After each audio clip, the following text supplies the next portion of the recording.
Hey everybody, how are we doing? We got some project and Canvas content in chapter 17. Let's create a poll.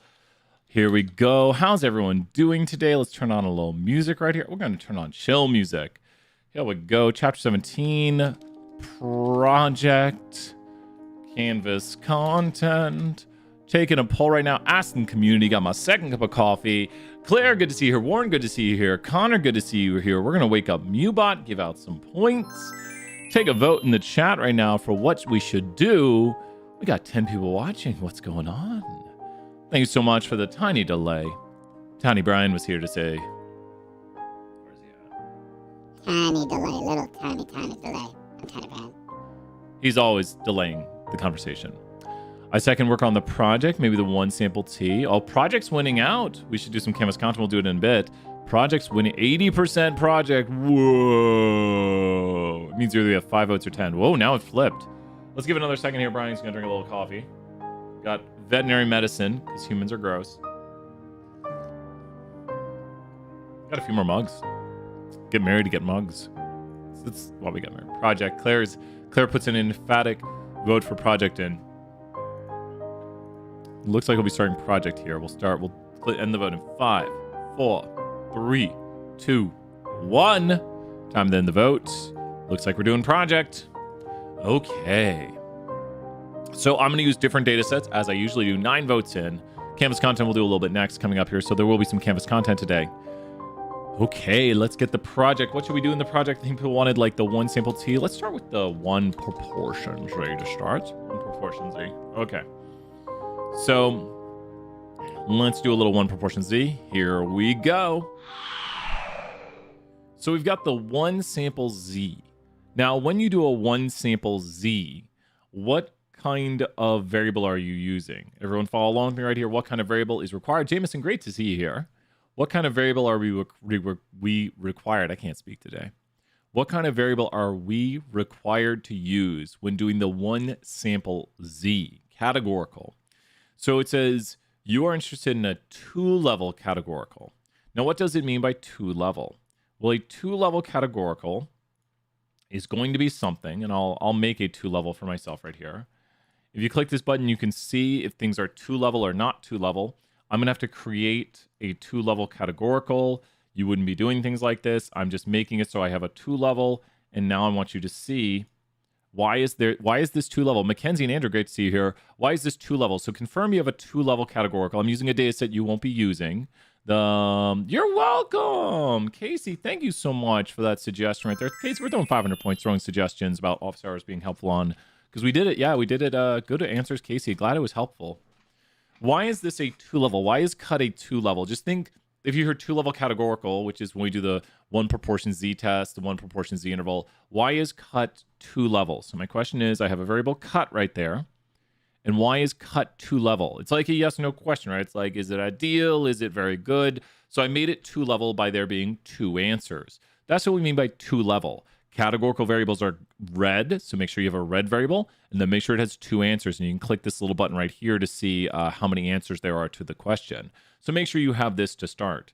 So if you have this, you're on the right track. Now that we have a 2-level categorical variable, let's look at the rest of it. Create a bar chart and a frequency table of the variable of your choosing. Remember, I am using different data than you, so you won't be able to use this data I'm using. So we're going to go right here to analyze. I'm going to go slowly. Please slow me down if you have questions, but we're going to go through this step by step and do each part of the question. So analyze, distribution. I pause so you can follow along. Analyze distribution. This is where we go for univariate data. It can be quantitative or categorical. Now, the great thing is if you've already selected the column right here, you can just click Y. You can drag and drop or double click, but just make sure the red variable with 2 levels is over here. Now that you've got that, go ahead and click OK. You'll notice you get a bar chart with a frequency table. I don't think it says you need these. I think it says horizontal layout, but let's do this. You ready? Red arrow. That's where your options are at. Let's bring it here to where we can zoom in a little bit.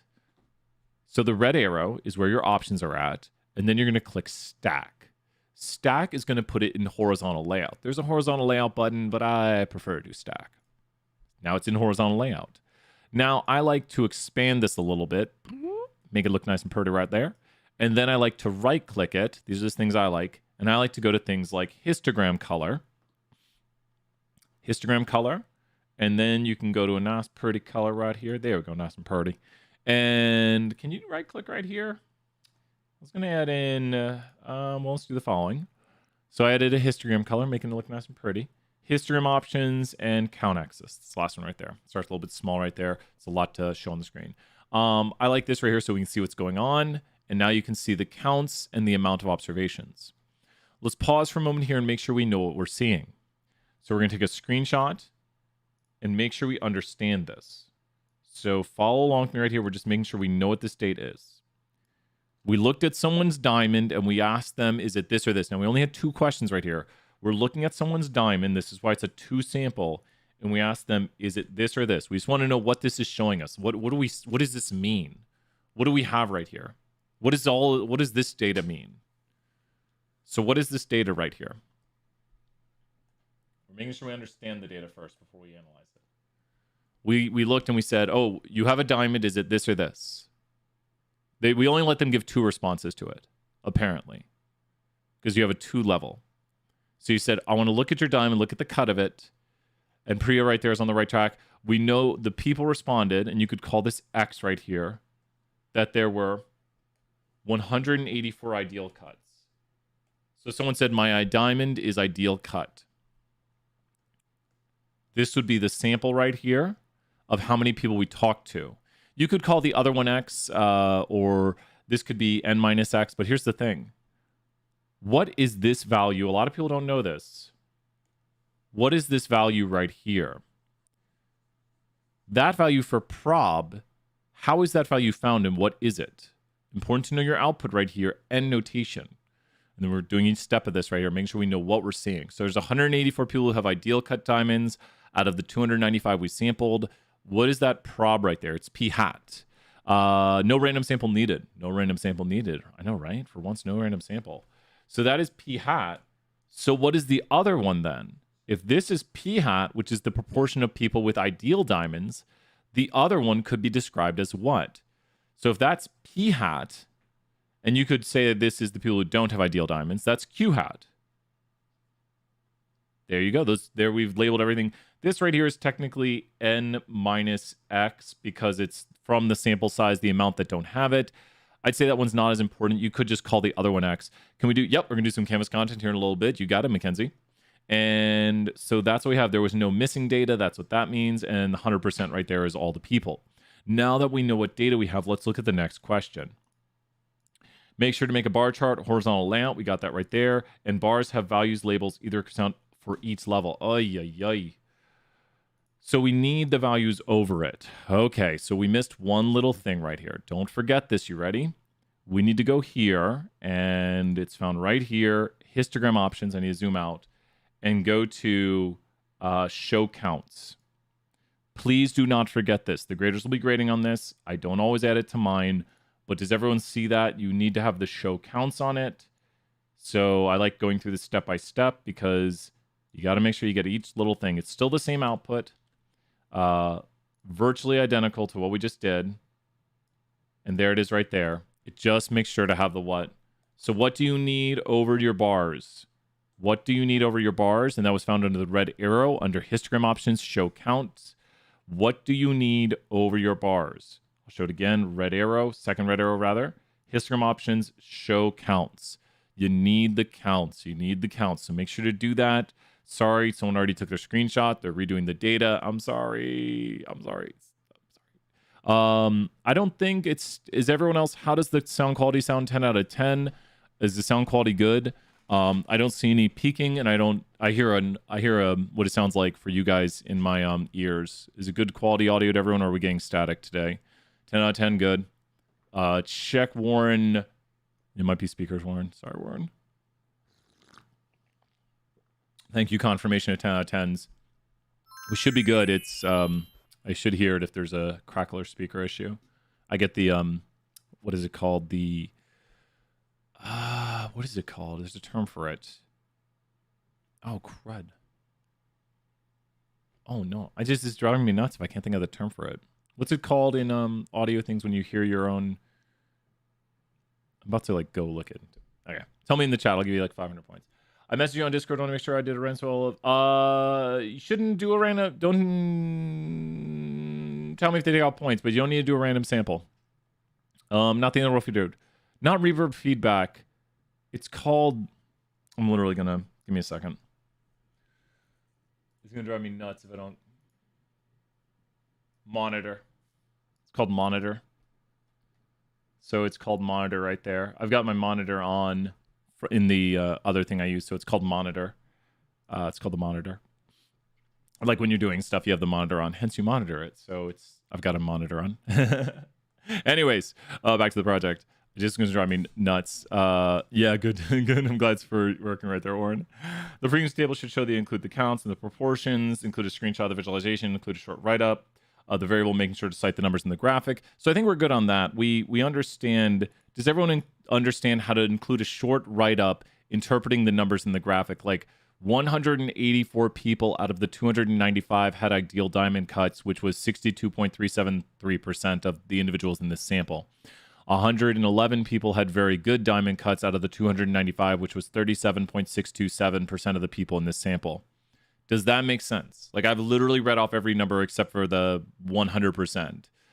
So I've read off every number right here, and I understand and interpret what they mean and know how this data was collected. That's what's key to interpreting and giving context to data. So make sure you know what these values are, as the first part of this just has you interpreting what the values are that you have for your data. And please tell me if there's any questions. So now we'll look at the next question. Next question says, next, identify the level of your variable you will consider a success. Success is arbitrary. It just means the one you're interested in. So whether you choose level yes or no, or ideal or very good, it's purely arbitrary. You might just say, I am choosing this level as a success because my company is interested in this. Let's say my company is interested. I work for De Beers, or not De Beers. They suck. I work for David's Bridal. Shout outs to David Bridal. Or I work for HEB. They're even better. I don't know why. HEB is getting into the diamond business. And HEB wants to know if more than 50% of people want ideal cut diamonds. So HEB, does everyone hear that? HEB, fantastic grocery stores, absolutely love them. And they want to know if more than 50% of people want ideal diamonds because they're about to stock up on diamonds. So HEB is getting into the diamond business. Go buy your diamonds at HEB. And they want to know if more than 50% of people want ideal diamonds. So HEB is interested in the what of people who want ideal diamonds. So finish Brian's sentence. HEB is interested in the what of people who want ideal diamonds. The blank blank, 2 words right here. They want to know if more than 50% of people want ideal diamonds. They're interested in the what of people who want ideal diamonds. Pretty much Baron. Baron, great. Barrett right there. I combined Barrett and Warren to Baron. So kind of the true proportion of people who want ideal diamonds. They want to know what's the truth for all their customers, right? Does that make sense if I say it that way? They want to know for like, if all the customers who come in who want diamonds, what proportion of them would actually want ideal diamonds? That's what they're interested in. They're like, well, like what is the actual proportion of people who walk into our store who want that when they buy a diamond? Of the people who buy diamonds, because we're looking at diamond customers here, what is the true proportion of people who buy ideal diamonds? And they have this sample of 295, and then they saw 62% buying ideal, but they want to know what is the truth. Like, is it more than 50% want ideal diamonds? So they are analyzing the true proportion of people who want ideal diamonds. Exactly. Not quite the p-value. That is the probability, which is the p-hat. Barrett, great. And so that's not a p-value yet because we haven't done a test. More on that in a moment. But we don't have a p-value yet. We just have a proportion from our sample. A lot of proportion and stuff. And feel free to ask questions. Yeah, no p-value yet because we haven't done a hypothesis test yet. Choose any level for confidence other than 95%. So I'm gonna choose a 99%. Include a screenshot and interpret the interval to your reader with your chosen level of success. So to make the confidence interval, we'll zoom in on this. To make a confidence interval, yeah, you select exactly. So I say I am choosing ideal diamonds because HEB is very interested in who will. It doesn't matter. It doesn't matter which one you pick. Like just make it apply to your example. HEB wants to sell the best diamonds to their customers, and they want to know if more than 50% of customers want ideal diamonds. So we're going to try to estimate the true proportion of customers who want ideal diamonds. So we are considering that a success. So we're going to go right here and click confidence interval. And you can actually click the 99, or you can click other to enter another values. Just make sure to enter in a percent. But I'm going to choose 99. It's here, so I can use it. So I'm just going to click it, and let's take a look at the result. We're going to screenshot this and then bring this over here to talk about. And that's fine. Don't worry about that note. Whatever. Let's remove that note. I don't need that note. We're not putting notes on this. There we go. I think it says using Scoria. It's just telling you how it was computed. Like, we did it this way, and it's like, okay, cool. It's a confidence roll. So here we are. Ooh. What do you notice right here? I'm going to write the blank interpretation. Can anyone do it for 500 points? Interpret the interval. This is good practice for your test if you're watching this in the future. Have this down. I am blank % confident that the true blank is contained in the interval blank to blank. And we say there's 4 parts. This is what we mean right here, the 4 parts. So what are we doing right here? We're going to reorder this. Try to do this as you're following along with me. So what? Come on. Don't be haunted. You be good. There we go. Oh, I think this is in front of it or something.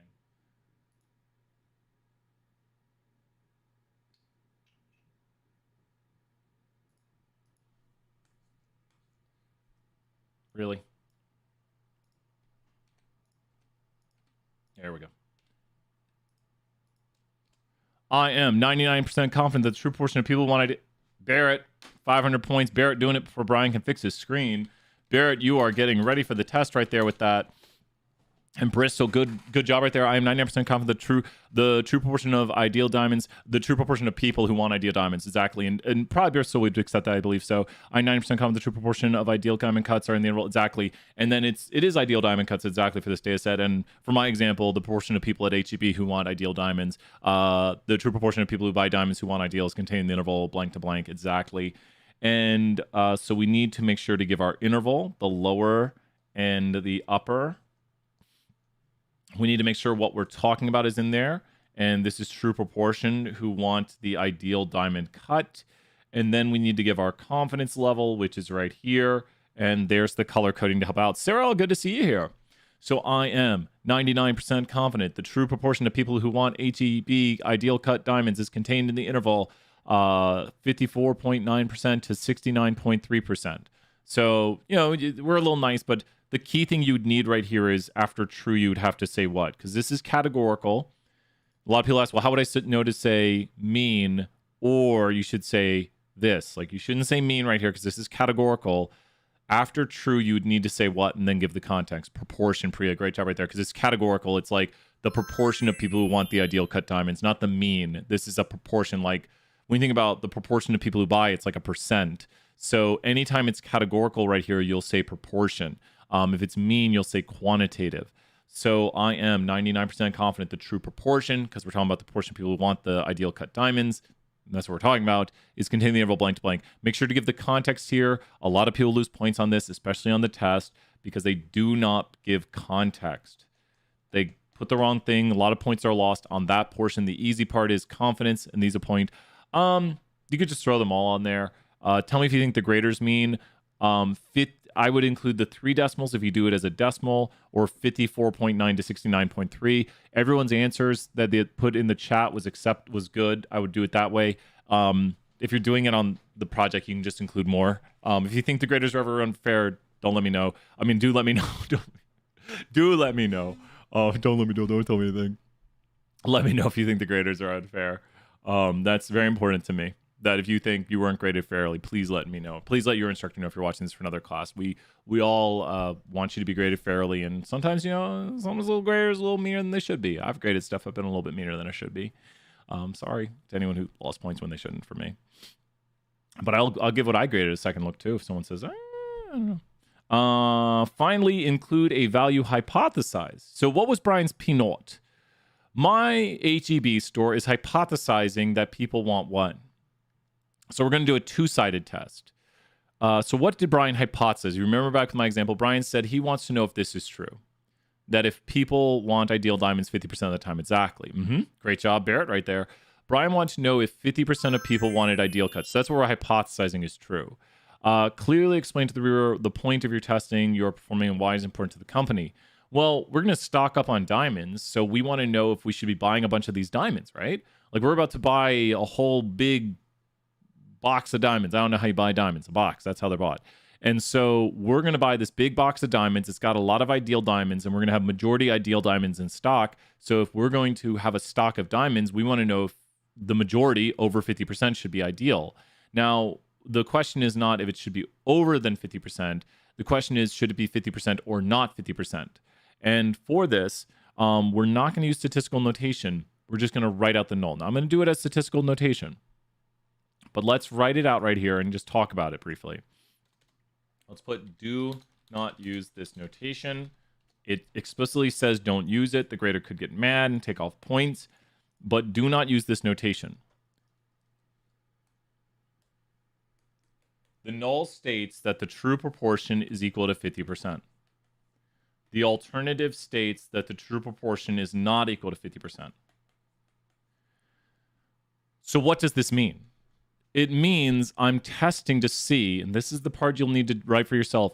I am testing to see whether it is true that the true proportion of ideal cut diamonds is 50%, or if we have evidence that the true proportion of ideal cut diamonds is what? So finish my sentence right there. I am testing to see whether it is true, so I'm not using notation. I'm just saying it right now without notation. We could, Mary Kate. Yeah, we got some stuff. You bet, Mary Kate. We might have just enough time to do that. Has changed or is different than, is not equal to, is not equal to. So there, Barrett's pointing it out right there. We're seeing if it's not equal to, if it's different than, we're seeing it's either 50% or it's not 50%. The null starts out saying, well, let's see if it is 50% or if there's evidence that it is not 50%. The one we're looking for evidence of is that it's not 50%. So we are holding the belief right now that it is 50%, and then we're seeing if there's evidence it's not 50%. And so now it says, we did that, we stated it. Finally, explain the conclusion your company makes about the test and how they arrived at this by using the confidence interval. So my hypothesized value of blank is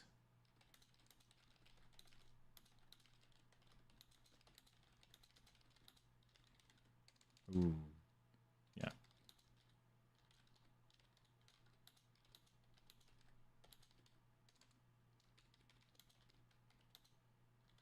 Okay. Who here could take this sentence and turn it into what Brian should say? And what this means for the company? Try turning this into... Am I blocking it? Not barely. What would this mean for the company right here? Let me vanish. What would this mean for the company? My hypothesized value of what? Try taking this. My hypothesized value of blank is or is not contained in my interval. This means we should say my null you could say my null hypothesis is that the true proportion of diamonds that are ideal cut is 50%. You won't write it out. Do not use that notation. Then you would state my alternative that I am looking at is that the ideal proportion of ideal cut diamonds, or the true proportion of ideal cut diamonds, is not equal to. That was just made up, 100% made up. Morgan, good question. Morgan, you can just make it up. HEB wants to know if they should have 50% ideal cut diamonds or if they should not. And we'll see what it is. My hypothesized value of 50% is not contained in my interval. This very close, Barrett, very close. So the alpha level. Sometimes this is a test question too. Look up here, you see how that's alpha level? So you see it says 1 minus alpha. If this value right here is 1 minus alpha, what was alpha? If that value, so not an alpha 0.05, good, close, very close, Priya. If this value right there is 1 minus alpha, alpha right there, Barrett sees it right now is 0.01. Great job, Barrett, 100 points right there. Is that making sense? Oh, no worries, Barrett, this is practice. We're here to practice. So you see how it's 1 minus alpha, and the reason is when you look at confidence intervals and tests if you have a confidence interval that's 99%, then the alpha level on the two-tailed test will be what? So just repeat it again. If you have a 99% confidence, then the alpha level on the two-tail will be 1%. This is part chapter 14 and 15. This is 14 and 15, connecting the two ideas between it, between confidence intervals and tests, and chapter 14 on testing hypothesis. Start of last week and end of last week. So good stuff. Is that how we would write it? Well, we could say that, and that means that HEB has evidence. You can make up a value. You'll just say like, my company wants to know if this value is true. And then we look to see if it's in the interval or not, to reject it or fail to reject it. And the value you hypothesize is any of it. You can just hypothesize anything. You'd be like, I hypothesize this is true.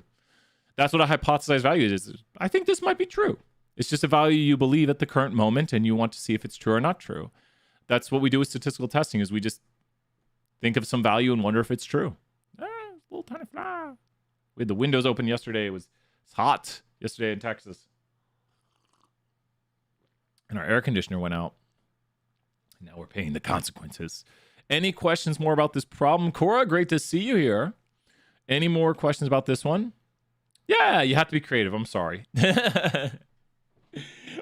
Any more questions about this one right here? And are all the new formulas on the formula sheet? They should be. That is a good question right there, Zachary. And is review 3 posted? We should have it posted. We might be updating it. We'll check right here in a moment. So is that the last sentence, the last part of the problem? Let's see. It probably says like talk about the consequences. Explain the conclusion your company makes about this test and how they arrived at the decision by using the confidence interval. So you would look to see if the value about the growth rate. Yeah, ask, maybe you could ask here. I might answer on Discord, depending. But Cora, go ahead and ask. When you explain the results to the company, like this means we would reject the value of 50% because it's not containing the interval. Frankly, the value is above the interval, so we would have good evidence to reason to believe that it's not 50%.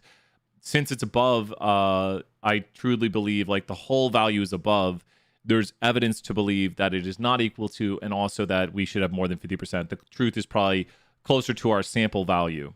Like, so what am I telling you? We need to keep ideal diamonds in stock. Like, if I'm to talk to the business, like a business person, and say, people really want ideal diamonds. The true proportion of people who want ideal diamonds looks to be contained in the interval. I do have some. I can say them, Priya. Looks to be contained in the interval 54.9% to 69.2.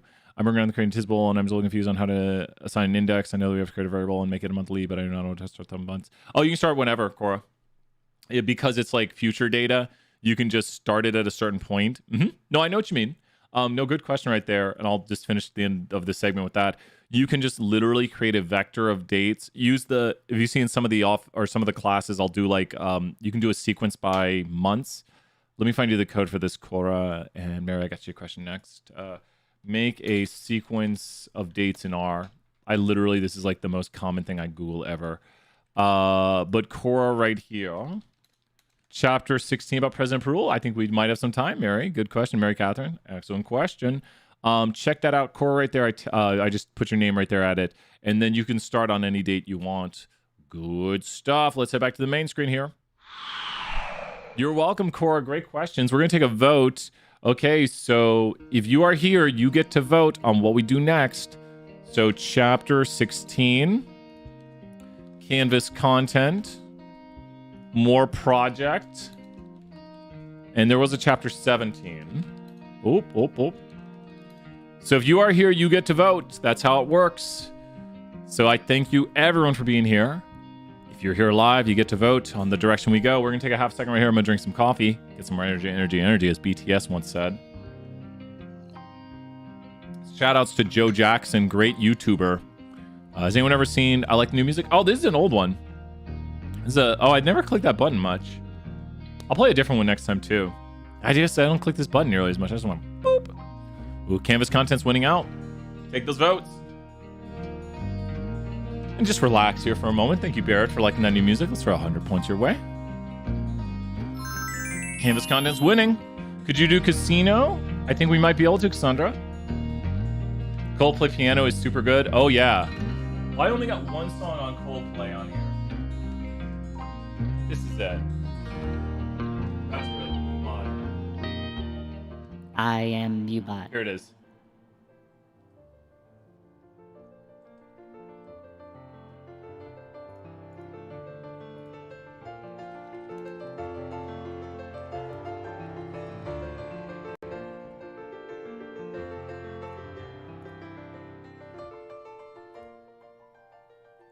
Give me a half second here. He hasn't posted in 6 years. Josiah, if you see this in your copyright, you're awesome, man. Haven't posted in 6 years, but love your stuff. We're gonna do we're gonna do more projects. We're gonna do more project here in a second. This is our quick break. This is one of my favorite pianists, Josiah.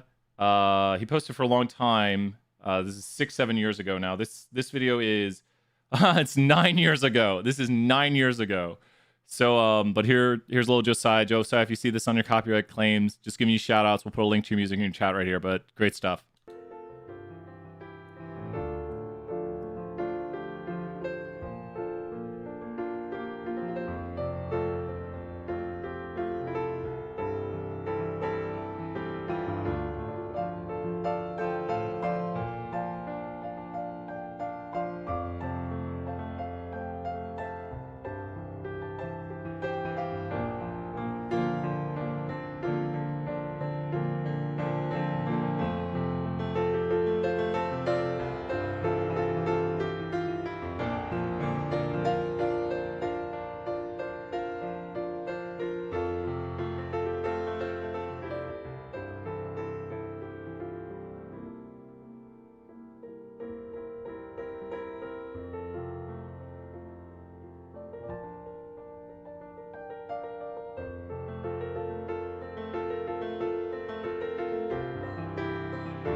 Anyways, check out Josiah's channel.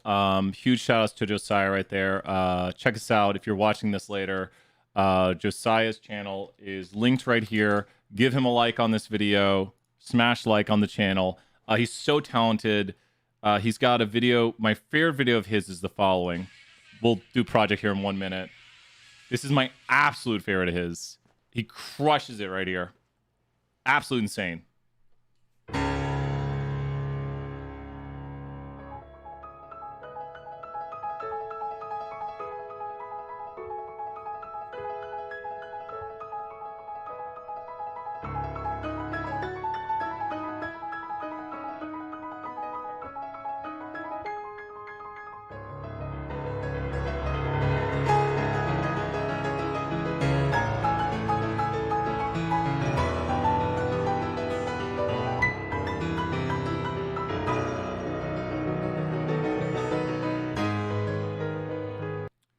So if you want to hear the rest of that song, go check out Josiah, Attack on Titan anime mashup right there. Another link to Josiah in the chat. So Josiah, if you're seeing this in your copyright claims, little AOT right there. We're trying to send some people your way to your videos. Great stuff, Josiah. I'm going to subscribe on my Stat21 channel. I'm subscribed on my other channel. Anyways, check out his channel. If you're watching this, let's go to some project review. I absolutely love piano music. I've played piano my whole life. I literally have my piano over here. So I need to play my piano more often. Okay, time for project. Let's go to project. Project time. Doing some Stat21. But that's his. I am Mubot. That's his piano lick right there from Coldplay. A little Attack on Titan. I'm gonna get like a copyright takedown from Josiah. Don't copyright takedown me, Josiah. Here we go. Some one sample T. Got a little fun out of the way. One sample T. When we do a one sample T, what kind of variable are we working with? What kind of variable are we working with? This is project 2 right here. When we do a one sample T, what kind of variable are we working with?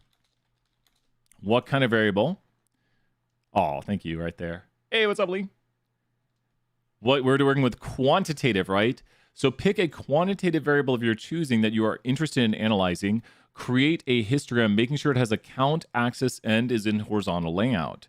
So let's go over here to the data, and here we are. So what color should it be over here on the side? What color should the variable I'm choosing be? Who can help me out on the color it should be if I'm choosing a quantitative variable? Make sure you've selected a variable that is this color to pick a quantitative variable. So what are the quantitative ones? Blue. So maybe HEB, which is now selling diamonds, shout outs to HEB. We're selling diamonds at HEB now, and we want to know if we should be selling diamonds for $2,000. So notice how I've clicked the blue variable right here. That's quantitative. And let's go over here and start to run some of the analysis. So now that we've got it clicked, it's going to be a little bit easier. We're going to click Analyze Distribution. Pause right here. With Analyze Distribution, we analyze just one variable at a time. It's a univariate output. And here we are. We're going to click the Y and pause right here. You can double click the variable of your interest. You can drag drop. Just make sure it's right there in the Y columns. Now that we've got this clicked, we're going to click OK. And so now what do you notice? We have a histogram, but we've got some problems. There's two problems with this histogram right now. We don't need the counts over it, but there's two things we need to add or we're going to lose some points here. What are the two things we need to add to this? Got a very right-skewed histogram. It is right-skewed. More on that in a moment. Right to the high, left to the low, whatever way the tail goes. What do we need to add to this? What do we need to add? We need to, yep, I like to do the stack. Great answer right there, Bristol, 100 points. I like to stack it. Sorry, headphone warning. We turned up for Josiah. Always turn up for Josiah. We're going to go right here to the top right arrow and click stack. Stack is going to put it into horizontal layout. And so there it is in horizontal layout. That was red arrow, top right arrow, and click stack. So now it's stacked. And then we also need to go, you won't be able to see it unless I zoom out. We need to go right here to histogram options and go to... oh my gosh, count axis. We're not going to show the counts. We're going to go to count axis. So with count axis right here, it's just going to end in boop. It's going to end in count axis. Now I like to, these are the accoutrements, a little salt band top of it. I like to take this, make it look a little more like that. It's our main display right there. And then I like to right click right here, go to histogram options, and make it a nice pretty color right here. There we go. Do you have an example of project? We don't have an example reference, Leo. Good question there, Leo. But we're working through doing it right here. So good questions. We're doing how it should look, and this is how your output should look. Good stuff. We're doing the one sample T right now, doing some analyzing a distribution of a quantitative variable. Remember, Mr. T is mean. I'm sure he's a very nice guy, but we say Mr. T is mean for quantitative data. So there we go. We've got our distribution. It is very, very right skewed, right to the high, left to the low, whatever way that monster man's tail goes. Draw our little monster man. And there he is. He's got a right skew tail towards the high side. And diamonds can get super duper expensive. So diamonds have an average price of $3,752.04. Got to throw on that 4 cents. And we see that they're very right skew towards the high end where there's very high priced diamonds. So the median would probably be a better job at representing, but we're going to look to see if we can analyze the mean here in a second. Okay. Include the summary statistics for the 5-number summary. Provide a short write-up explaining the shape, center, and spread of the distribution. So the shape is very what? The shape is very what? It's very, very this for my distribution. Super duper this. So we're making sure to do each part by part. The shape is super what? Right skew. That means because it's skewed, the proper measure of center and spread will be what and what respectively. And then we should mention what those values are. So if it's more normal, it'll be over here. The proper measure of center and spread will be what and what respectively. The proper measure of center and spread will be what and median and IQR, right? Great job, Barrett, right there. And this is a good review. Classic stuff. What in the world?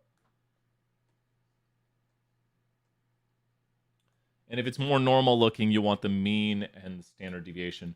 I'm highlighting different colors for respective center and spread. Yellow is center and pink is spread. So with the center of the distribution, the median price of a diamond, the 50th percentile of price of diamonds is 1,956, which is the estimate of the center of the distribution because of the highly skewed nature to the data.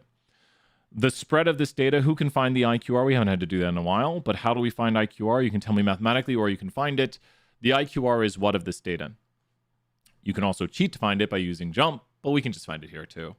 The IQR, which is the spread of the data, is represented by the middle 50% difference found by Q3 minus Q1. Great job, Barrett, right there. So we're going to take Q3 minus Q1. And that is the IQR. So IQR is the range of the middle 50%, which is 4,061. And that just tells us about how spread out the data is. So that is the IQR right there. The range of the middle 50% of the data is the spread of the data, which is $4,061. It's easier to write numbers than say them. So those are going to be the proper measures of center and spread, and we're good on that portion. And you don't want to just say, look at this. You don't want to just say the mean is this, the median is this. You want to say the median, which represents the 50th percentile of price of diamonds, is this. The IQR, which is the range of the middle 50% of the price of diamonds, is this. Like, make sure to give context. The mean, which is the average. Now, we didn't interpret the mean because it's skewed data. The mean, which is the average price of diamonds, is this. The standard deviation, which tells us the spread away from the typical price of diamonds, would be this. My data, if it looks a little weird, you could say my data isn't too normal. If there's outliers, definitely use median and IQR. If there's outliers, then like if there's extreme outliers, you probably would go with it. It's a little subjective. So this is very, very skewed. Mine was an easy choice, but if you think the graders are mean, let me know. But if you said use the mean on this data, I'd be like, that's very skewed. There's a little bit of subjectivity to it. There's a little bit. Are we supposed to just select one thing to analyze? For example, students, do we just analyze? You could. So that's a quantitative variable. Great job, Leo, right there. It's a quantitative variable. You could analyze height. Exactly. Good stuff. That's what you could analyze for this. You could analyze height. So now that we have all this, next, create a confidence interval. Choose any % confidence. Yeah, Barrett. Yep. Oh, no, you'll do different variables throughout the project right here, Barrett. So you'll do different variables throughout the project. Next, create a confidence interval. Choose any % confidence other than 95. Include a separate screenshot of the confidence interval. Interpret the interval. You'll use the variables in the remainder. Maybe not. Depends on the scale of the data, Bristol. I mean, usually the more symmetric they are, the closer they'll be. But like if this was 0.1 away, they'd be super close because diamond prices have a lot of variation in them. But you might be doing something like GPA, maybe like 0.1 GPA difference might be a lot. Merit is a little bit subjective. The more normal it looks, the more you use mean and standard deviation. The more not normal it looks. My Q1 is 0. Is that okay? It could be. Are you using something like Pets? Pets has like a Q1 of 0, which means like because most people don't own Pets. Morgan, you might be doing Pets. Like how many Pets people own? Maybe. I'm doing GPA Bristol. Yep, that's what I thought. Because that's smaller units. So then what would I say? Analyzing all the data. Executive summary. Definitely check out the executive summary videos. That'll be a summarized summary of the whole report. We can talk about that at the end. Good question, Leo. Good. Executive summary. Do the executive summary at the end after you've done your whole report. Great questions right there. A smaller p-value provides stronger evidence against. That is true. Smaller the p-value, the more evidence against the null hypothesis. Good question right there, Zach. So now we're going to go and make any confidence roll. Weekly hours video games. Yeah, that seems... Oh, the Qs... Yeah, a lot of people don't play video games. It's because the 25th percentile doesn't play video games. Good answers, Morgan. Now we're going to go over here and make a confidence interval. I'm going to choose 99% again. I just like those. Second red arrow, confidence rolls. Can you do question chapter 15? We might be able to. I think Fran will try to... We'll try to, Fran. We'll definitely try to. Got a lot. Awesome stuff. And 99% confidence. Boom. Now, how do we interpret this interval? How many parts are there to a confidence interval? How many parts are there to a confidence interval? When you interpret a confidence interval, how many parts are there? How many parts do we have to a confidence interval interpretation? This is really good practice, really good getting ready for the test. If there's anything I can prepare you for the test, there's the 4 parts. Great job, Priya, right there. There's the 4-part interpretation to a confidence interval where we always say, I am blank % confident that the true blank is contained in the interval blank to blank. I am. So now try to do this right here. We're going to give it a moment, and Brian's going to drink some coffee. This is where you practice for the test, and I'm going to highlight what you need for this. Try to do it. See if you can get it.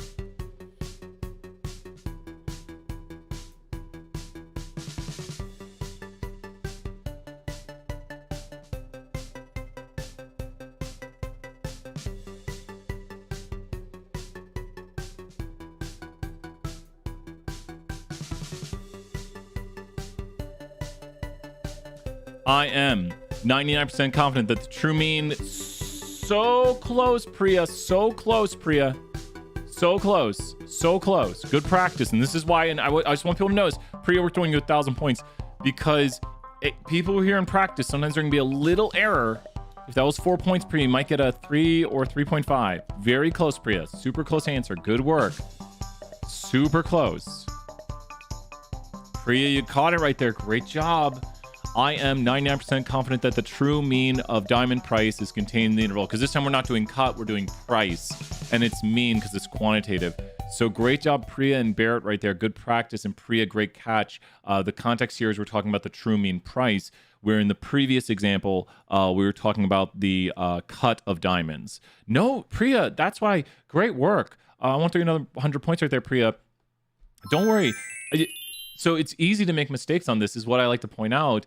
And if you get to the test and you're like, Psh, I'll just wing it. It's like, no. Take every opportunity you have to practice it one more time, because you caught it. And that's what's amazing is once you see it, you're like, oh, it's price, because that's the context of this one. If you notice, I've highlighted with the colors right here, so you can see where stuff goes. I am 99% confident that the true mean, because we're doing quantitative variables, the true mean price of diamonds is, and that's the context of it, the true mean price of diamonds. And that's where the mistakes happen. The mistakes happen on the context, is contained in the interval, and then the interval is easy enough to give. So the confidence level and the interval are the easy parts. The context is where the mistakes happen. You say, what am I talking about? I'm trying to estimate the true mean price of diamonds. We ask people, how much did you pay for that diamond? So what is the true mean price of diamonds? Good stuff. So I am 99% confident the true mean price of diamonds. Oh, Leo, check out the start of this video. We go over that in depth. It's like a 2-level. I do it in separate screenshots. Check out starting at 2 minutes and 30 seconds, Leo. We go over that one in depth. We've got a step-by-step walkthrough. We did like a 25-minute step-by-step of each part of that, Leo. So check it out and let me know if you have questions. But we went through each sentence and did it properly. We are literally doing a step-by-step of each part of this to make sure we do each thing and get 108. Finally, include a value, a hypothesized value. So what can be our hypothesized value? What can be our hypothesized value? Our hypothesized value can be what? Like, what can we make our hypothesized value? There's no limits. So it can be what? Anything. 100 points right there. You can just come up with it. We want to talk about why. So HEB wants to know if they should be offering an average price of $2,000 per diamond, right? So they want to know if what people are paying is on average $2,000. Does that make sense? Choose the one of the two-sided alternative. Choose the one. Wait. Choose the one. Choose the one of the two. Oh, choose one of the two-sided. Choose one of the two one-sided. Oh my gosh, that's my brain broke on that. Alternative hypothesis, write it out without statistical notation or mathematical notation, the null and alternative. Okay. So what we're going to do right here is we're going to write it in notation, but do not use notation. Brian is teaching. Okay. I am using notation. Oh, Jameson, just check it out. Ask questions. You can email and I can take a quick look. I take a quick glance at projects if people have questions. Let me know what questions you have. Like, send an email and be like, I was wondering about this part. Let me know. And take a look right there. You could test. We could test right there at 3,500. So Barrett suggested HEB. Barrett is our corporate manager of diamonds at HEB, our new corporate manager. Congratulations, Barrett. Good paying job right here. Pays $200,000 a year. Hopefully that's good enough. Barrett, as our corporate manager, has suggested that people want to pay $3,500 for diamonds. So the average price of the diamond, Barrett is hypothesizing. We'll write mu. We'll do a little mu. It's 3,500. Now we are trying to see. You're welcome, Jameson. Brian is going to see if there's evidence. Barrett has asked Brian. I'm the analyst for HEB now. Barrett has asked Brian, is the average selling price of diamonds $3,500, or is there evidence that we should be selling them for more than $3,500? Like the average price of the diamond, are they selling for $3,500, or do we have evidence that they sell for more than $3,500? Is that, who's following me? Now that is the statistical notation, but I am reading it to you. Barrett has put forth a hypothesis that the average selling price of a diamond is $3,500. Does that make sense? Barrett has put forth that hypothesis to us. Then we are looking for evidence, because it's the alternative-based claim, that the average selling price of the diamond, mu right here, is greater than 3,500. Does everyone understand that right here? Just we're looking at the notation. Don't use it. I'm reading it off as a sentence. Barrett has put forth that the true mean selling price of a diamond is $3,500. We at HEB are looking to see if there is evidence for the alternative that the true mean selling price of the diamonds at our store will be greater than $3,500. I am reading it to you as sentences right there that we can use, because this is true mean selling price of a diamond is equal to $3,500, which is our starting null hypothesis. The alternative hypothesis being the true mean selling price of a diamond. How do we know if it's equal? So when do we use equal? Great question right there, Bristol, 100 points. When do we use equal? We always use equal with the what? So there's good practice right here. We always use equal with the what? We always use equal with the what? Anytime. Correct. And then I can mention that here, Priya. And Christian, great answer right there. The null always has the equal sign. The null always assumes that some value is true. So when you write out a null hypothesis, you always have an assumed truth that you're testing against. You're saying, let's say this is true. Then what's the probability of seeing this, which goes to p-values. That's how we get the p-values, looking at the probability of what we saw in our sample, given the null is true. So we have to assume something is true as a null hypothesis to then see if what we saw was probable, given the null is true. When do we know which sign to pick? Well, this just goes to what HEB wants to test. There's 3 signs for the alternative. 2 of them are called one-tailed tests, the less than and the greater than. Because when you go to your result, you could shade to the left side of it, which is the less than, or you could shade to the right side of it. The 2-sided test is a reflection on the other side of it. So this just goes to what HEB wants to test. Maybe we're saying, can we make, on average more than $3,500? So they're looking for evidence that the true mean selling price of a diamond is greater than $3,500. This is something you will decide just based on what you want to test for. Does that make sense? Now, we wouldn't have evidence there. We might have evidence over here. This is what you would see in your sample result. So if I saw a sample result that was all the way over here, if the null hypothesis is true, my result would be what right here? If the null hypothesis is true, that 3,500, if that is true, my sample result right now looks very what? Kind of Barrett. I think I'm getting into that right here. So this is just a fake example right now where we see a sample mean of, that's a Y bar right there. We see a sample mean that's very far away. This sample mean looks very what given the null is true. That sample mean right here, this sample mean looks very what? Like, let's say we see a sample mean of 4,400. That sample mean looks very what given 3,500 is true. Just look at it visually. Does it look likely or unlikely? Just visually looking at it.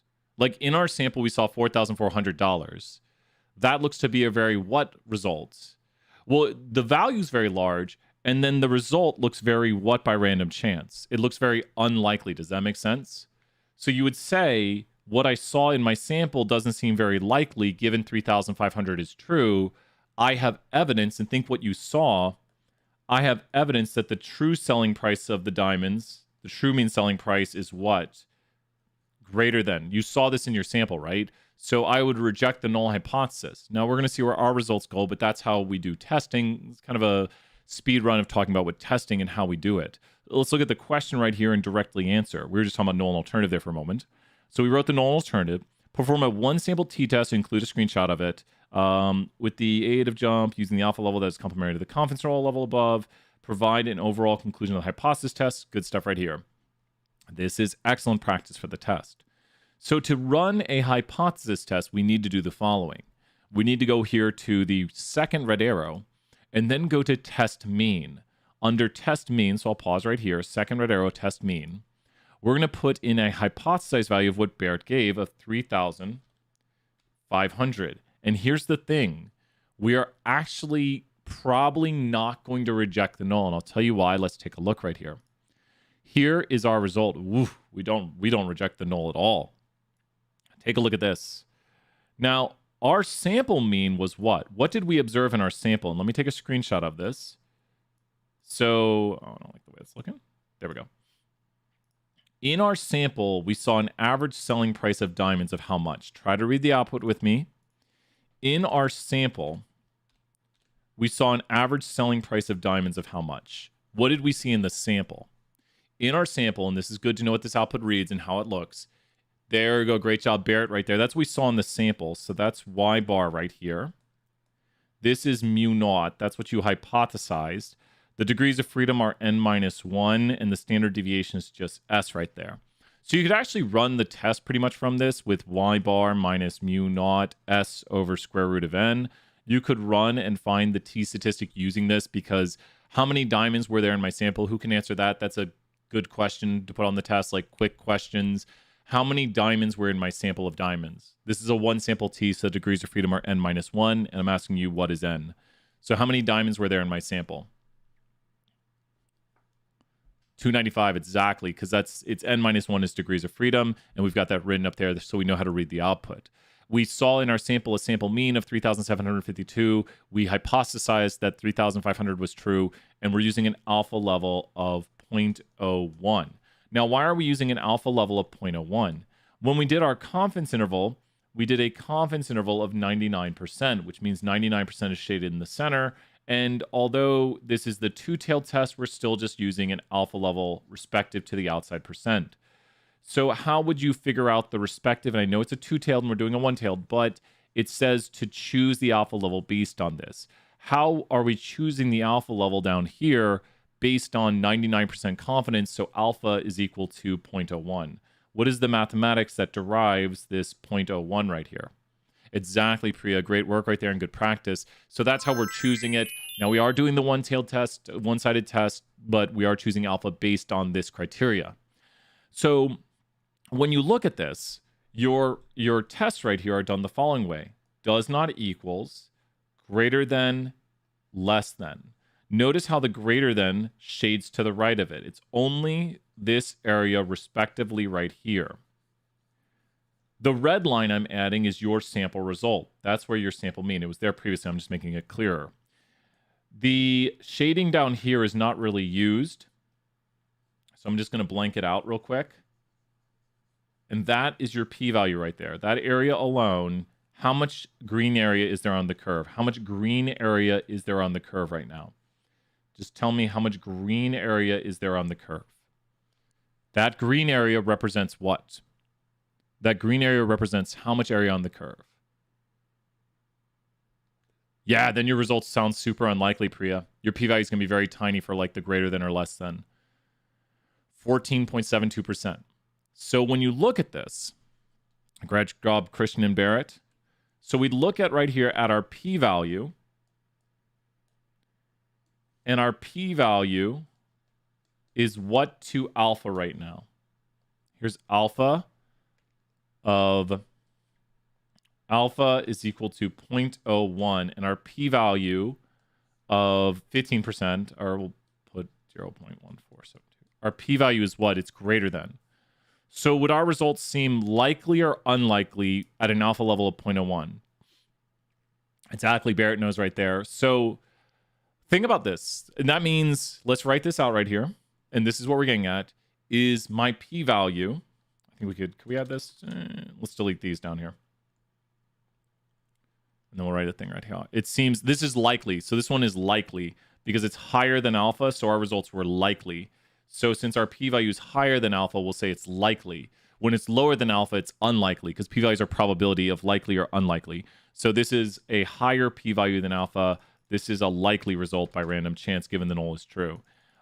So we would say my p-value of state p-value is greater than or less than alpha of blank. This means I do not reject / reject the null. For my company, this means, and that's the tougher part. Teresita, great to see you here. Who can kind of fill in this sentence right here?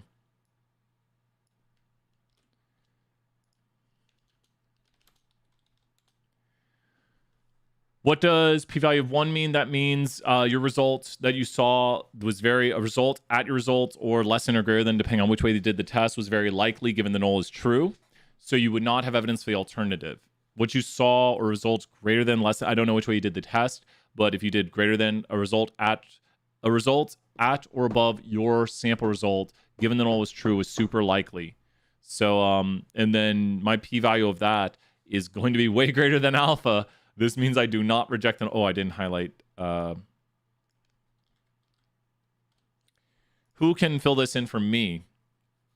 And then I'm going to talk about it, how I would write it up. And that'll be the one sample T. Good stuff.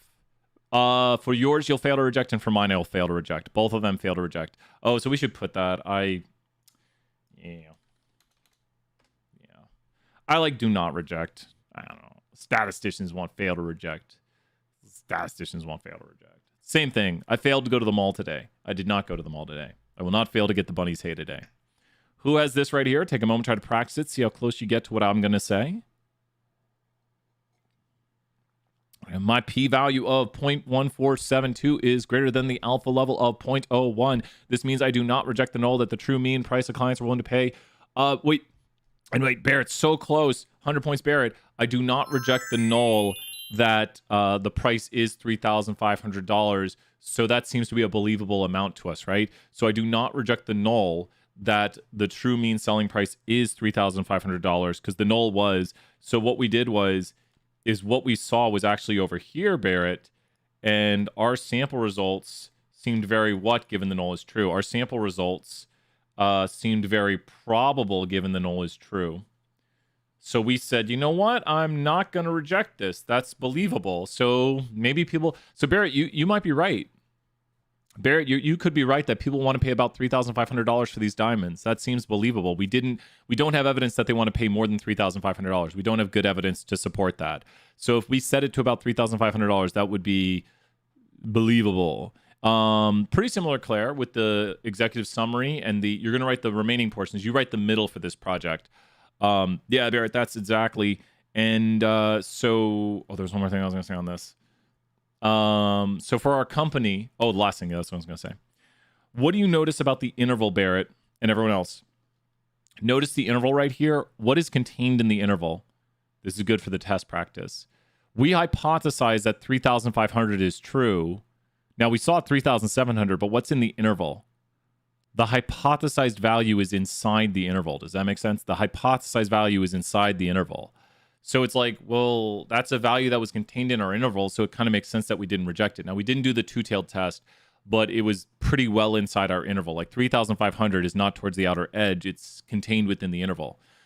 So you don't have to add that addendum, but you could say, you know, this is quite a believable value because it's contained in our 99% confidence interval. Hence, we are very unlikely to reject it even on a one-tailed test. But the analogous result would be a two-tailed test. So there's a bit of a crossover there. I think we might finish off the project here. So if we finish off the project, this video will contain pretty much all the like the nuts and bolts of doing the project. Choose a random number when I said, oh yeah, that was pretty interesting. Good work right there, Barrett. Should we finish off the project, everyone? We got 30 votes in that. Woo! Finish project or something else. Finish project, jump work, or something else. Okay, if you want something else, we'll elaborate on that something else, but take a moment. You won't need to plug into an applet for the project. Nope, no need to plug in. If you want some Canvas content, take a vote right now, whatever you want. Yeah, I know, right? That's what I'm thinking, Barrett. It's up for the vote for you. Thank you, the 30 people or so who are watching right now. Drinking all that coffee. All the coffee. Finished projects winning out. Thank you, everybody. As we took a listen to Josiah break, we're going to finish off the project right here. Finish off the project work. And then Sally will try to do some chapter 16 and everything. We might have enough time here at the end. Try to throw in a little bit more. Okay, we'll end the vote. And let's go over here and finish off some project. Okay, I'm going to take a timestamp, zoom out. Little music while we get ready. And project 2 sample T, 8 votes. Your vote was very influential in that. Here we go with the 2 sample T. Now, in this problem, you will use your previous variables. So you do use the previous variables, but you use a categorical for the 1 sample proportion. Check out the start of this video. Use a a quantitative for the one sample T. Check out that video, which we just did.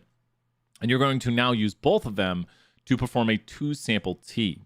Now, the two sample T uses a blank variable and a blank variable.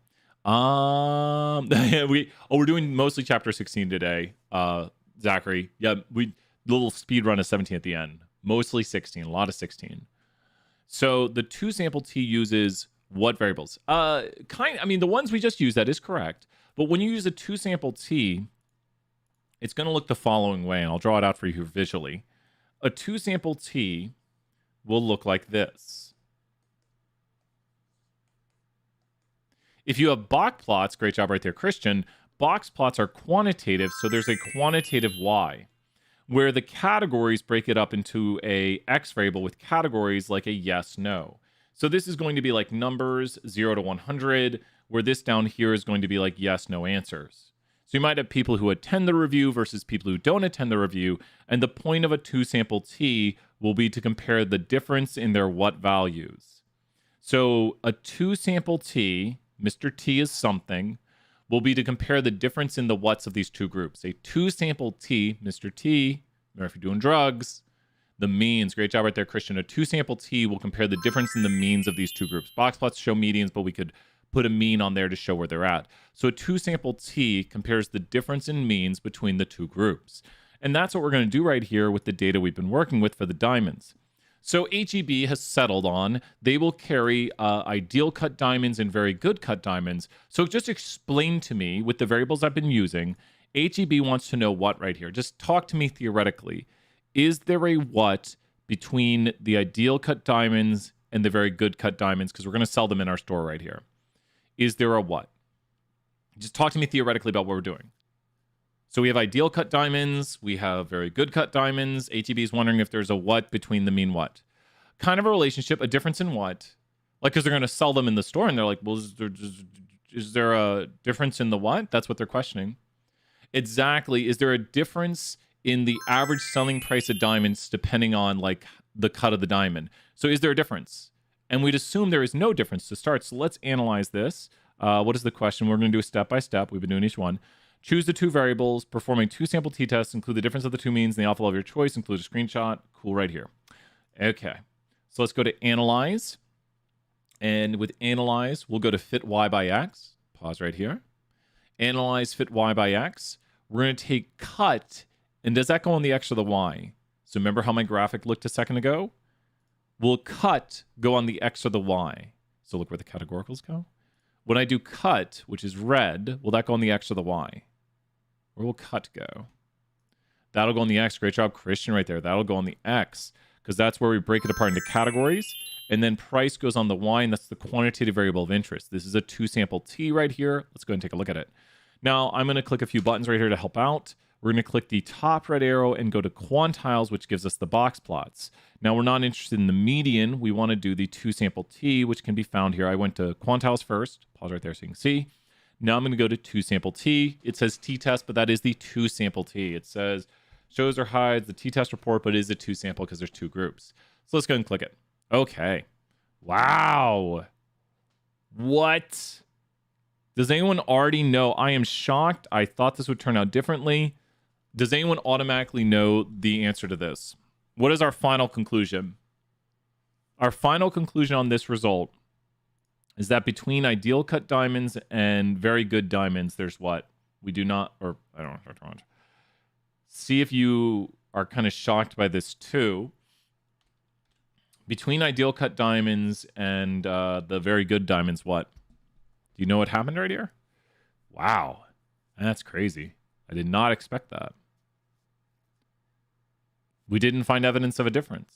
I was like, man, how much is it going to be? Like $1,000 or something? No, we did. Well, it was kind of close. The difference was close-ish to $1,000. It was $780 was the difference between the two. Remember we said we're going to analyze the difference between the two means? But let me ask you this. Which diamonds cost more? Was it the very good diamonds cost more on average, or the ideal diamonds? And there's a quick way to tell right here, and it has to do with the value of the difference. Which diamonds cost more? The very good. So the very good were actually 780 more. And the reason for this, you might be able to tell visually a little bit up here, but if the difference is positive, then that means the first one costs more. Because think about this, like, this is just numbers. 80 minus 40 would be a positive difference. Now, they don't go in that order. But if you did 40 minus 80, that'd be a negative difference. So if you see a negative difference, it's because the second one was a larger number. Who understands the theory right there to know, well, was it the first mean was higher in the sample or the second mean? If the difference is positive, then it was the first mean was higher because big number minus smaller number, positive amount. If the difference is negative, then it would be smaller number minus bigger number. Yeah, and so quick way to tell difference positive, that means the first mean was higher in the sample result. And this is the sample of mean of very good minus the sample mean of ideal. Now, this is one of those teaching to the test moments. Who knows mathematically how to get this number right here? We did this at the very end of class today, but I want to make sure you see this if you're studying for the project or doing the project. Now, when we do the statistical test, we're taking sample mean 1 minus sample mean 2 over the standard error of the difference of sample mean 1 minus sample mean 2. That's in notation, we can write it out, but that's what we are doing. So what are we actually, how could we find this? There's the difference, and there it is up there, color-coded the same. And this is what we're solving for. Didn't want to use that color, really? Don't do that. I want to go over here. There we go. That's the t statistic. So how mathematically, we have put questions like this on the test. That's the t with the df below it. How mathematically could you find this? Not on the project, but worth noting. I'm trying to find a color we haven't used lately. If you see this and you know how to do it, you're like, oh. The answer to finding the t statistic is just to divide these numbers. If you look at the color coding of what I have, that t is literally just 780 over 509. Does that make sense there visually? That's been on the test before. Things like that, like find the t statistic. And people say, well, how do I do it? So it's the difference standardized. Just take the difference, divide by the standard error. Boom, done. So if you divide 780 by 509, you get the t statistic because the t is the difference standardized. With the confidence interval, now what do you notice is interesting about that confidence interval right there? The confidence interval, what about it is interesting with the null hypothesis? Think about the null, where we would assume, so the null hypothesis would state, if we wrote out a null for this, the null hypothesis would state that the difference in mean between very good minus the difference in ideal diamonds is equal to 0. The alternative, if we do the two-sided, would state that the difference between mean of very good minus the mean of ideal, we could do not equal to 0. And what do you notice about that interval? The interval says, I think the difference could be negative or positive. So what do you notice is in that interval? Inside of this interval is what? Like that interval right here, this interval right here. The hypothesized value is in the interval. So that means it's totally believable, right? It's like, maybe the difference is 0. So what should you do to the null hypothesis if the hypothesized value is in the interval? What should you do to the null hypothesis if the hypothesized value is in the interval? What should you do to the null hypothesis if the hypothesized value, and we're just doing the two simply for a moment, if the null hypothesis is in the interval, you should what the null? Be careful. So that value is in our interval. So if the hypothesize fail to reject pre 100 points right there, great job. So we would not reject this. We're going to say, sure, this is super believable because that value is in the interval. So we're not going to reject it. We're going to say, sure, that's believable. It's in the interval. And let's look at what the question asks us to do because that's the output. And understanding the output's key to the test. Next, choose the other one-sided alternative. Okay, so we got to do the less than. Different from the one you used above. Without statistical notation, explain the null and alternative and why it's important to the company. Okay, so they're forcing us to use a different alternative right here. So what we have to do now is we're going to have to go here, and we're not going to use statistical notation. Don't use this down here. put a no on this. Don't do this. Don't do this. Don't do that. Don't write it out. Okay. So what we're asking right now is there evidence that the ideal cut diamonds cost more than? And the reason you can do this is if you rewrite this, you would take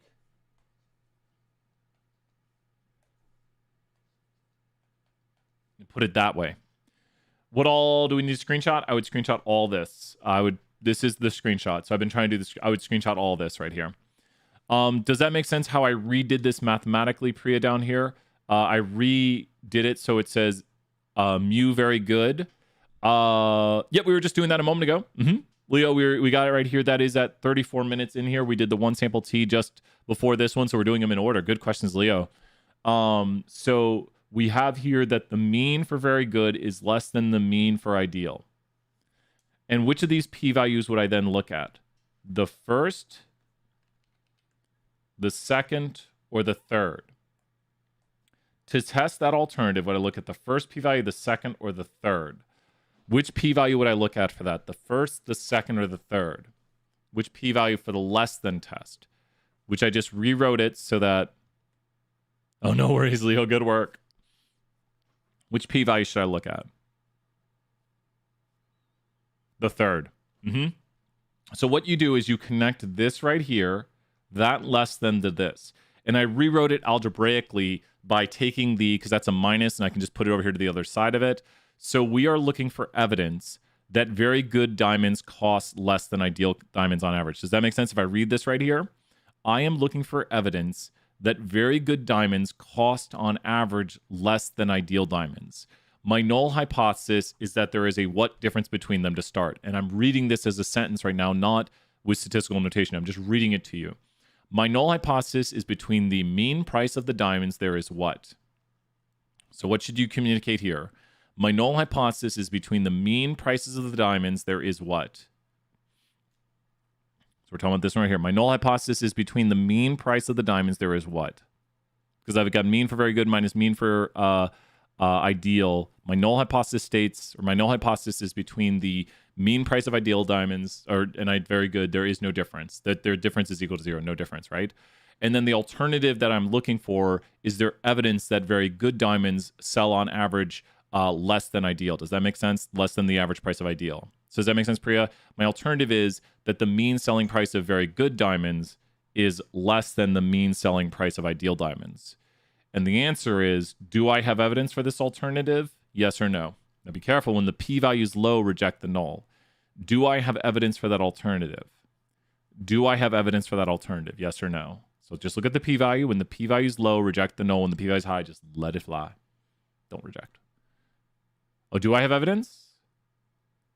Be careful. Give me a full sentence here. I do not, right? So remember how we do it when we reject the null. Let's go grab our sentence from earlier. Where do we put that sentence? We do not have evidence. Here's our sentence from earlier. And we're just going to bring it down here to a new page.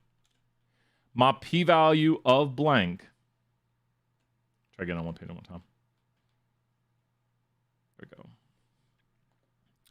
we go. We do not have enough evidence, exactly. So my p-value of 0.9364 is greater than my alpha level. And do we make it? Oh, choose your alpha level. Perform a 2-sample t-test to make a difference of your choice. Yeah, I'm going to use alpha level 0.01 again. So you can pick your alpha level, which is something we can always do. My p-value of 0.9364 is greater than my alpha level of 0.01. This means I fail to reject the null hypothesis that there is no difference between the selling price of the diamonds on average. For my company, we do not have evidence that very good sells less than the ideal diamonds on average. So what does this mean for my company? I mean, the profit between the two diamonds is probably going to be about the same, right? We're selling them for about the same price. So really, there is no difference between the two diamonds in price sales. Like, we don't really expect to make a different amount on the diamonds. Does that make sense? We don't, for my company, this means we don't expect there to be a difference in average price that we are selling these diamonds for. They should sell about the same, it looks like, on price. Not like we'll sell more or less of another. We did have proportion difference in sales, but we'll make about the same. So truthfully, we should look at, if you think about the implication, the business analytics implications of this, you should look for which diamond has the biggest what, because you're going to sell them for the same. So you should look at the amount of sales you're making, how many of those diamonds you're selling, and the what for the diamonds too, because you're selling them for about the same price. So you should look at the something margin on it, because that would be a good thing to mention for business analytics. You should be like, well, they're going to sell for about the same, so we should probably look at the what for them, which probably is what we should just looked at anyways for a company. We should probably look at the profit margin. You would assume if we sell something for more, we'll have make more money on it. But we should look at the profit margin because we're selling them for about the same price. So if they sell for the same price, which one do we make more money when we sell? Also, we should take into respect which one are we selling more of, because maybe this one we sell more of, but we have a very low profit margin on. So really, it's very business analytics-y right here. But that's got it. What other questions are there on this? I think we've now analyzed and talked through how to read this. How are people doing on the project? Has this helped you out? I'm hoping you're able to do everything. We might add a little addendum right here. Let me go to the main screen, ask those questions. I'm going to send the announcement to class 30 minutes till class. 30 minutes till class. It's 25 minutes. I should say 25 minutes till class. 25 minutes till class. If you have questions, put them in the chat. 25 minutes till class.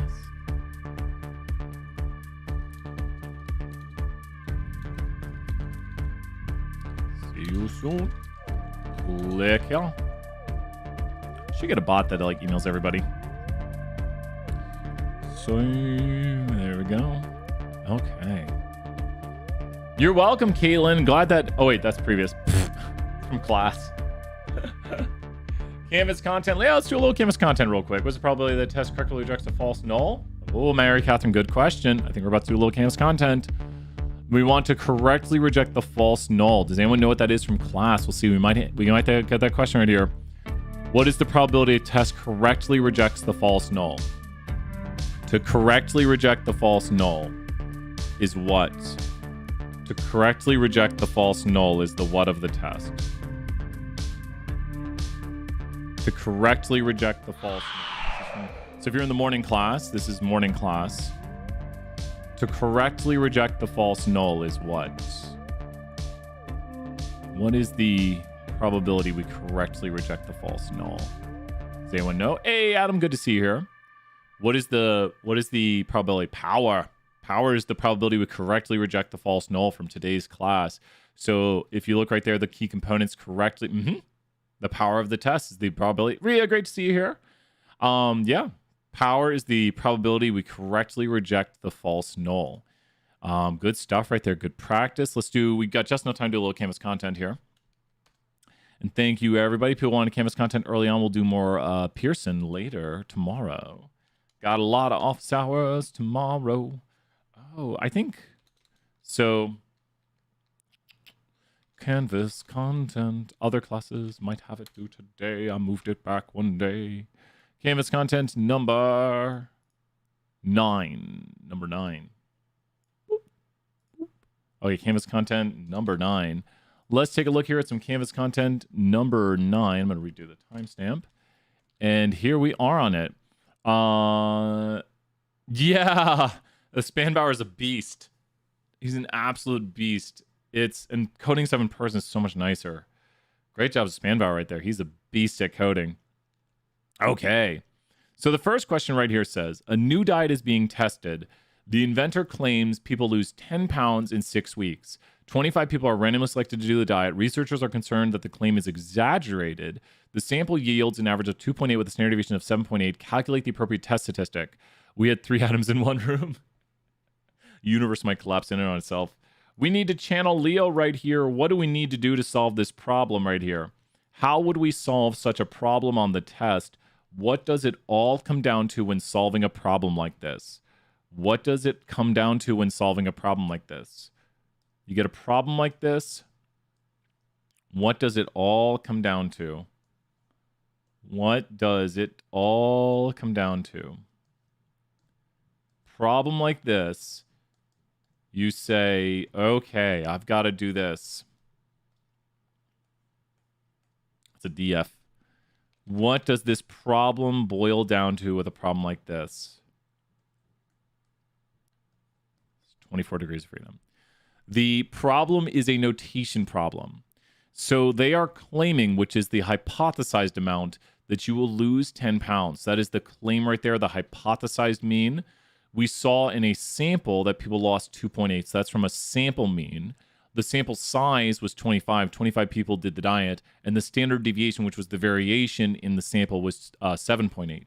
So it comes down to solving the equation. Now that's subscript right there. We don't actually multiply those. The t statistic, which it's asking for, it says calculate the appropriate test statistic.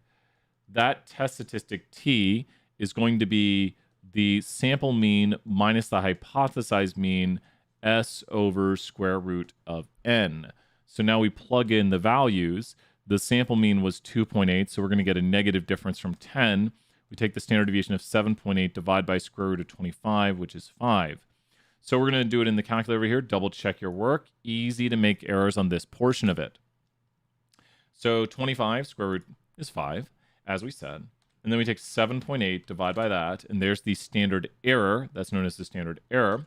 We take 2.8, we subtract 10, and we divide by the standard error, and we get a z-score, or t-score, excuse me, Mr. T is mean, of negative 4.62. There we go right there. If you're doing drugs. Super nice guy otherwise, I'm sure. So, now make sure to copy paste in the right number right here. We're going to copy paste in and round to 2 decimals. If you have a rounding error, please tell us. I don't think rounding errors should be taken off.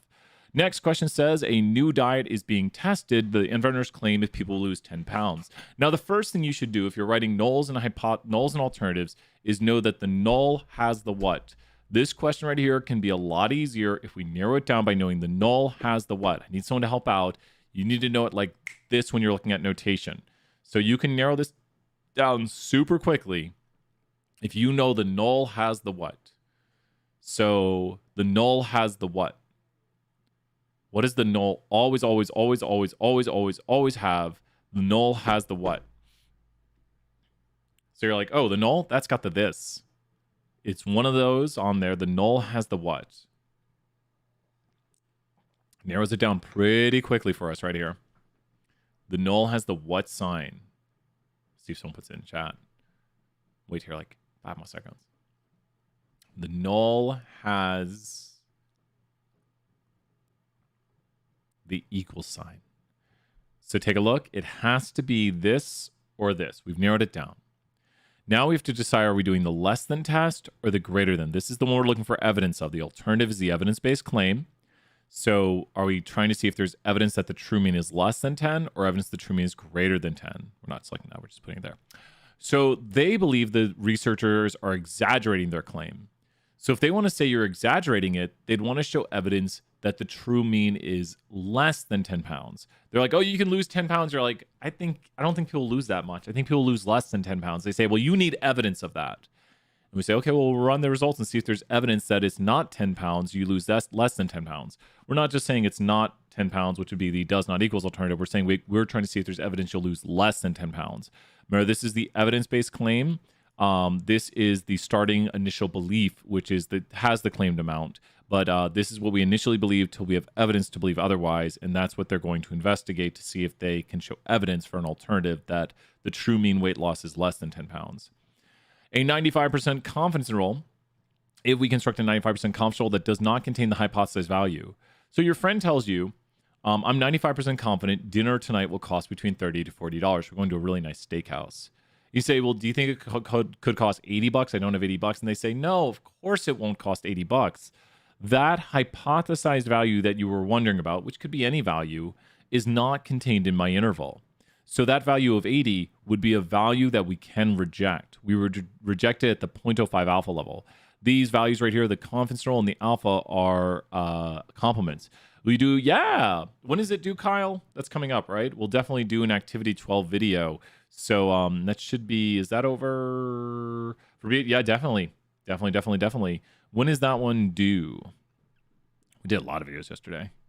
A type 2 error, sweet. Yeah, tell me the due date, and that'll help me put it in my brain when to do it. Like tonight, and I'll be like, gotta go. get bunny stuff today. In a type 1 error, in a type 1, the null is true and we reject it. That's a T for true. That's a 1 for 1. In a type 2, the null is false and we fail to reject it. I think it's Sunday. Oh, cool. We'll do it on Wednesday then. In a type 2, the null is false and we fail to reject it. Now, this is what we memorize in our class. If you're watching this for another section, I'm going to repeat it again. I'm going to go to the main screen. In a type 1, the null is true and we reject it.